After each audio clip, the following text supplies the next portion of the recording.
Hello, my name is David Rankin. I just finished my first Birds in Watercolor workshop this last weekend, and I thought I would review some of the primary features of this particular workshop. This workshop focuses on the ability to paint birds in watercolor, not acrylics and not oils. Those require a whole different language, a whole different assembly procedure. And I've been painting birds in watercolor for many, many years. I started back in 1985, painting the birds of India, which I still am engaged in. Here are the largest birds in India, the majestic black-necked storks that stand about 5 to 6 feet tall. When dealing with birds and painting birds in watercolor, it engages all of my skills. It requires my most sophisticated approach to watercolor. And so that's one of the reasons for this workshop, is to break down what are the skills that go into painting birds in watercolor. And it allows you to do a wide range of images, and in so doing, it brings up all of the different beginning to advanced skills that an artist would need.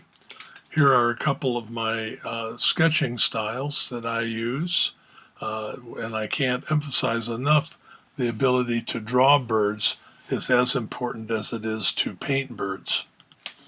And in the process of training artists to work with a bird subject, I train them in another skill, which is one of my basic skills that I train all watercolor painters in, and that's called kissed edge blends. This is a very sophisticated and wonderful skill in transparent watercolor. And it's something that if you can learn how to do it effectively and in a controlled fashion, will allow you to do an enormous amount of subjects. But insofar as how I use this in birds, it is a primary skill in my bird subjects. The ability to draw a bird effectively is something that will help you greatly if you want to paint birds. But this ability to then add watercolor is something that you simply have to experiment with, and you have to learn how to execute these blends. It's a unique skill, especially when you're working in small areas like this on birds. So I thought that I would walk you through some of this procedure to show you some of it. Here is a typical reference image that I was using, and here is my basic drawing that I did. I use a method that I call stop, look, go to sketch and draw birds, and in fact all subjects. But here you'll see that the subject itself is made up of a lot of different shapes, and I draw individual shapes, all of which then go in just like a puzzle, one piece at a time. And when you get done, it looks like something. With birds, I usually always begin with the beak. If I can establish the beak shape, then the rest of the bird becomes much, much easier. And here I've then added the watercolor. My initial efforts to develop the subtle colorations in the feather design using kissed edge blending is in fact the primary skill that I use in the very first stage. I want to assemble a beautiful arrangement of colors and values and blends that work into the drawing.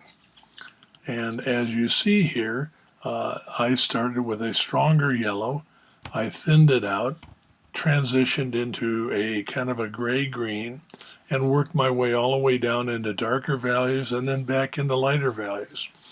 All of this is done relatively quickly and in a very precise way, and using kissed edge blending. And here we see the whole bird up close, and you can see the darker yellow into lighter, into green, into the darker gray in the shadow area of the bird. This is something that artists can actually practice and learn how to use. And once I did this, then, however, I wanted to strengthen the visual impact of the bird and especially the yellow. But you don't do this by adding more yellow. This is already very full strength Indian yellow there in the face of the bird. Putting more on isn't going to make it more intense. What will make it more intense is to darken the background. And so I laid a workaround wash around the bird with just a neutral Payne's gray. And this is another skill, the ability to run a workaround wash around all types of subjects is a valuable skill, both in a sketchbook and in working on general watercolors. And once I had that done, now it was time to add and develop the darker values in the painting. And I start with the beak and the eye, and once that's done, I went back into the tail feathers and the wing feathers in order to develop the whole roundness of the bird so that it looked like it had volume. And also in doing that, that itself also seemed to brighten the yellow. And now, in the process of darkening the bird, now I've got another issue that I deal with. You can see here the drawing is showing through the transparent watercolor. This is the original drawing, and you can see that I drew the feathers and the feather shapes across the back and shoulders of the bird. But by the time I get to here, I no longer want all of this line work if I find it actually distracting. So what do? I erase as much of the line work as I can. That gives me now a painting of a bird, not a drawing. Here is the bird without that line work showing through. But even so, now I'm dealing with it as a watercolor. Now I want to enhance that yellow. And in order to do it, I have to do something other than just add more yellow. So what I do is I increase the background using a middle value dark that goes back behind the bird, and it just can't be as dark as that dark in the beak or the eye or the wing. If you make a mistake and paint the same dark in that background that you used in the beak and the eye and the wing, that will actually flatten out the illusion of depth. If you keep it a little lighter so that the darkest darks are in the bird, not the background, look what you get. You end up with a volume and an impact that is rather appealing for this quick and easy bird study. And in this workshop, this is essentially what I do. I train artists in the sketching and painting of birds in a sketchbook and in regular paintings. And by learning the procedures, you expand your repertoire of images and your success rate. And that ends up with you having a much greater confidence to tackle more challenging subjects. And that's actually the goal.